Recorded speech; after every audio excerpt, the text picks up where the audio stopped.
चहेती राठी जी। राधे राधे महाराज जी। महाराज जी, मेरा आपसे ये प्रश्न था कि हमारे पास कुछ आदर्श हैं, जैसे झूठ नहीं बोलना आदि, परंतु कभी कभी परिवारजनों के कारण हमें उन्हें भंग करना पड़ता है, जिससे घर में शांति रहती है परंतु हृदय में अशांति हो जाती है, और यदि उन्हें नहीं तोड़े तो घर में अशांति हो जाती है, जिसके कारण हृदय में अशांत हो जाता है। ऐसी परिस्थिति में हमें असल क्या बात, करना सत्य को आपने क्या समझा है? क्या किसी की बाह्य चेष्टाओं को देखना, बाह्य बातों को, तो आप उसे सत्य मानते हैं? उमा का हूं मैं अनुभव अपना, सत हरि भजन जगत सब सपना। सत्य क्या है? भगवान का नाम, भगवान का रूप, भगवान की लीला, भगवान का धाम, भगवत भजन। व्यवहार में ये सत्य नहीं। व्यवहार बोले हम सत्य कहते हैं, मैंने देखा, तुमने क्या देखा? मायाकृत दृश्य देखा। अगर सत्य को देखते तो सब में भगवान विराजमान है। आपने भगवान को देखा क्या? भगवान शिव कह रहे हैं उमा का हूं मैं अनुभव अपना, सत हरि भजन जगत सब सपना। कई ऐसी बातें होती है जो झूठ होने पर भी वो सत्य का फल देने वाली होती। सत्य को समझना थोड़ा। एक आदमी बैठा था ऐसे ही, सत्यवादी, आदर्श। एक गाय को 2-3 वध करने के लिए जंगल से घेर के लाए थे, तो उनके घर में घुस गई। उनसे पूछा गाय इधर आई? बोले हाँ इधर हुआ। जानते हो क्या परिणाम में मिला? गौ वध का पाप, उनको नरक जाना पड़ा। बहुत सत्य को समझना होगा। हाँ, किसी के प्राण रक्षा हो रही, उस समय असत्य ही परम सत्य का फल देगा। उसकी रक्षा करने के लिए यदि हम झूठ बोल देते हैं, हाँ, भारी कोई झगड़ा होने जा रहा है, अशांति होने जा रही, हम उसे भी बोल देते हैं, उसका प्राण बच गया, वो धर्मात्मा है, वो झगड़ा बच गया जो विनाशकारी होने वाला था, जो अशांति का था। क्योंकि ये संसार परम सत्य सच्चिदानंद भगवान ही है। अगर ये जान गए तो यही सत्य है, और तो सब ब्रह्म सत्यम जगन मिथ्या। इसमें जो भी बोल रहे हो मिथ्या ही है, आप समझ लीजिए। सत्यवादी वही है जो भगवान सच्चिदानंद किसी और वाणी ही नहीं खोलता, और जब खोलता है तो हृदय की ग्रंथि तोड़ दे, उसे सत्यवादी कहते हैं।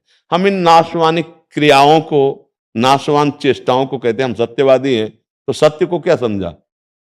ये मिथ्या है, ब्रह्म सत्यम जगन मिथ्या। तो व्यवहार में भी जहां तक हो सके हम झूठ ना बोले, जहां तक। लेकिन हमें यह देखना है कि अगर झूठ किसी के प्राण बचा रहा है, झूठ किसी का मंगल कर रहा है, झूठ किसी को भारी दुख से निकाल रहा है, तो हमारा वो झूठ सत्य का ही फल देने वाले होगा। ये जरूर ध्यान रखना है। अब जैसे वो झूठ निंदनीय है कि ये कपड़ा आप कितने रुपया मीटर देते हैं? बोले हम 150 रुपया मीटर। नहीं, 150 नहीं, थोड़ा कम कीजिए। ये बोले कसम से कह रहे हैं 150 का आया, 150 का ही तुम्हें दे, कोई मुनाफा नहीं ले रहे।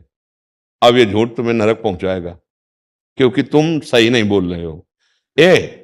ये कितने रुपए? 150 रुपया मीटर का है।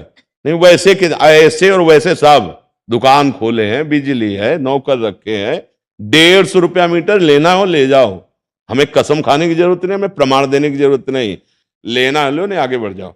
तो कुछ दिनों बाद आपकी प्रसिद्धि हो जाएगी। वहां कम नहीं होता, पर माल बहुत अच्छा देता है और एक दाम में देता है, बढ़िया जीवन हो जाएगा। लेकिन हम क्या करते हैं, बहुत गलत गलत झूठ बोलते हैं, वो ठीक नहीं है। अगर किसी की प्राण रक्षा है, प्राण रक्षा किसी का शब्द अधर्मी के लिए नहीं कह रहे।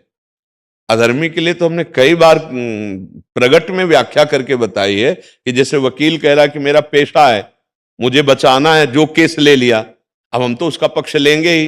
और हम जानते हैं कि अधर्मी है, तो हम कहा तुम्हारा अगर भाई के कत्ल किए हो, तुम्हारे बेटे का कत्ल किए हो, मान लो तुम्हारी बहन का व्यभिचार किए हो, और आप जानते हो कि वही है, अब दे वो पैसा, भला तुमने उसका पक्ष ले लो। बोले फिर पक्ष कैसे ले सकते हैं? क्योंकि मेरे बेटे का हत्यारा, मेरे भाई का हत्यारा, तो फिर और भाई बहनों का।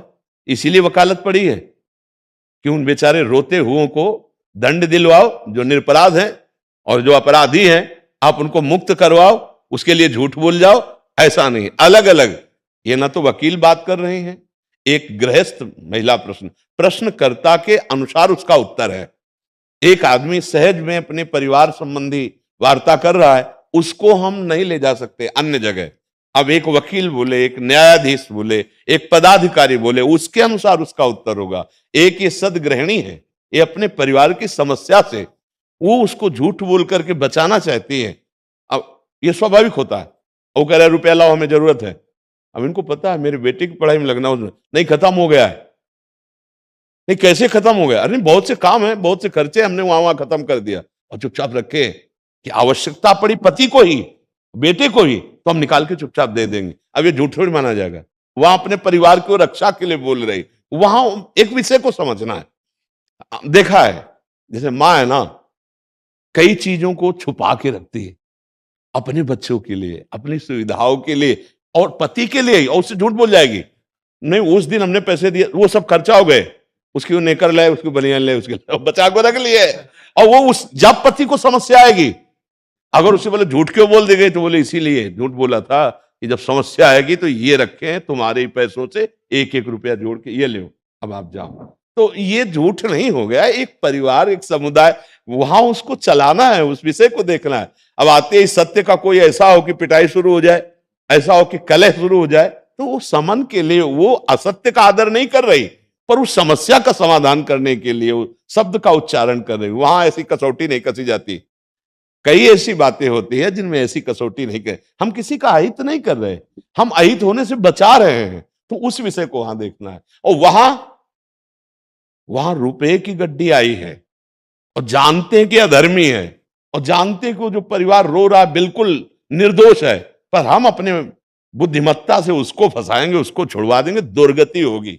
वहां का विषय अलग है, यहां का विषय अलग है। हर प्रश्न व्यक्ति के अनुसार दिया जाता है, उसका धर्म क्या है, उस समय उसकी योग्यता क्या है, उसके अनुसार होता है। कोई कोई प्रश्न उत्तर होते हैं सार्वभौम, और कोई कोई होता पर्सनल। अब ये इनका पर्सनल प्रश्न है, एक इस स्थिति की गृहिणी के लिए उस विषय की चर्चा। ये सार्वभौम उत्तर नहीं है कि सार्वभौम सब कोई सोच ले कि हाँ हम भी तो प्राण बचा रहे। तुम किसके बचा रहे हो?